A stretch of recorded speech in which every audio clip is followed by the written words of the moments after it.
পুরস্কার বিতরণ আছে এবং আমাদের নবীন শিক্ষার্থীদের বরণ অনুষ্ঠান বেশ কয়েকটা পর্ব। এই অনুষ্ঠানের সম্মানিত সভাপতি আমাদের সুযোগ্য প্রধান শিক্ষক মহোদয়, আমাদের মাঝে উপস্থিত আছেন আমাদের সম্মানিত শ্রদ্ধেয় এই ছেলেমেয়েরা কথা বলা যাবে না কথা শুনতে হবে, কি করতে হবে? উপজেলা নির্বাহী অফিসার একদম মহোদয়, চুপ, একেবারে আমরা কথা শুনবো স্যারের। ধন্যবাদ।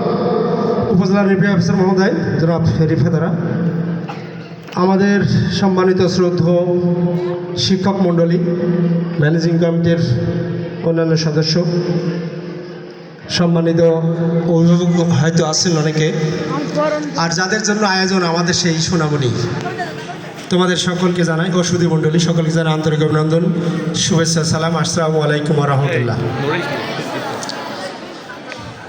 তোমরা স্যার বলছে যে শান্ত থাকতে, আসলে শান্ত থাকা স্বাভাবিক, কিন্তু বিভিন্ন ক্লাসের শিক্ষার্থী আছে, ছোট বড় আছে, তাই না? এখানে একটু সাউন্ডের হেরফের হতে পারে কিন্তু হওয়া ঠিক না, সেটাই বলছি। এই কারণে তোমরা খুবই সুন্দর, না ফুল সুন্দর, না তোমরা সুন্দর? ফুল সুন্দর, ফুলের চেয়ে তোমরা সুন্দর। তোমরা ফুলের ভিতরে আসো বিধায় তোমাদের ফুলটা ভালো লাগছে, কিন্তু আসলে তোমরা সুন্দর, ঠিক তো? আর একটা বিষয় হচ্ছে, তোমরা এই যে আজকে এখানে 10টায় আসবে এটা ঠিক, কিন্তু মেন্টালি প্রিপারেশান তোমাদের কখন আছে জানো? কালকের থেকে, যে কখন সকাল হবে, কখন এই স্থানে যাব, কখন প্রধান অতিথি আসবেন তার কথা শুনবো, তাই না? একটা মেন্টাল প্রিপারেশান অনেক আগে থেকে আসে, সেই জন্য তোমরা এখনও হয়তো অধৈর্য হয়ে যাচ্ছে। আর অল্প সময় 2-1 মিনিট আমি কথা বলবো, 2 থেকে 3 মিনিট, এরপরে আমাদের সম্মানিত শ্রদ্ধেয় প্রধান অতিথি মহোদয়ের মূল্যবান কথা শুনবো, ঠিক আছে তো? তা তোমাদের আমি আজকে একটা অ্যাসাইনমেন্ট দিব। আমি অনেক জায়গায় বলি যে আমাদের সোনামণিরা এই যে সঞ্চালকের দায়িত্ব অনেক জায়গায় করে, আগামীতে আমাদের যারা শিক্ষার্থী আছে তারাই এই অনুষ্ঠান পরিচালনা করবে, এটাই আমাদের শিক্ষা, ঠিক আছে স্যার? পারবে না?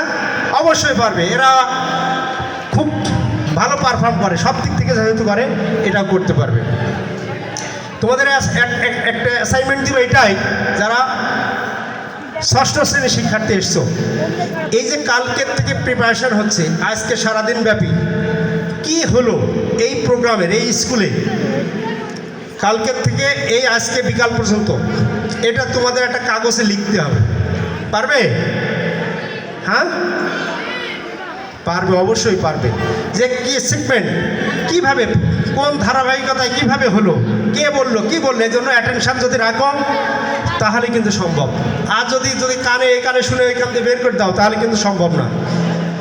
তো দেখছো, দেখা সেটিকে লেখা, দেখাটায় লেখা এটা খুব কঠিন খেদমত। তোমরা যারা জুনিয়র, নবীন, প্রথম এসছো, তাই না? নতুন যে আসে, নতুনের আগমন, পুরাতনের বিদায়, এই 2টা অনুষ্ঠানে খুব সুন্দরভাবে হয়। আজকে আগামী 40 বছর পরে তোমাদের এই ফিলিংসটা আসবে, এখন হয়তো এই ফিলিংস আসবে না। আমাদের এই ফিলিংস, আমি এসছি এখানে যে আমারও সেই 6-এর যদি সেই শৈশব, আমি কেমন ছিলাম, আমাদেরকে কিভাবে রিসিভ করলো, সেটা আমার স্মৃতিচারণ হচ্ছে।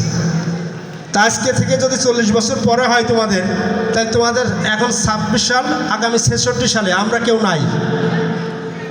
এই 66 সালে তোমরা দেখবে এই দেশ কেমন ছিল, আর এই অনুষ্ঠানটা কিভাবে করবে, এমনভাবে হবে না, এসে খুব ডিজিটালাইজ হবে, ঠিক তো? তো যাই হোক, কথা হচ্ছে যে 5টা বছর তোমরা এখানে থাকবে, 1টা বছর না, 5টা বছর। 5টা বছরে, 1 বছরে 365 দিন, 5 বছরে কত দিন হয়? প্রায় 1825 দিন। 1825 দিন থাকবে এই প্রতিষ্ঠানে।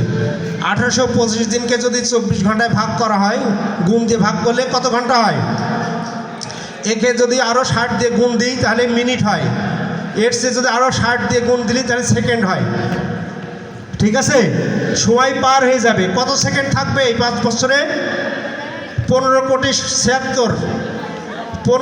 76 লক্ষ সেকেন্ড এখানে থাকবে। হয়তো সেকেন্ডের কথা বললাম, কিন্তু বছর তো গেল 5 বছর।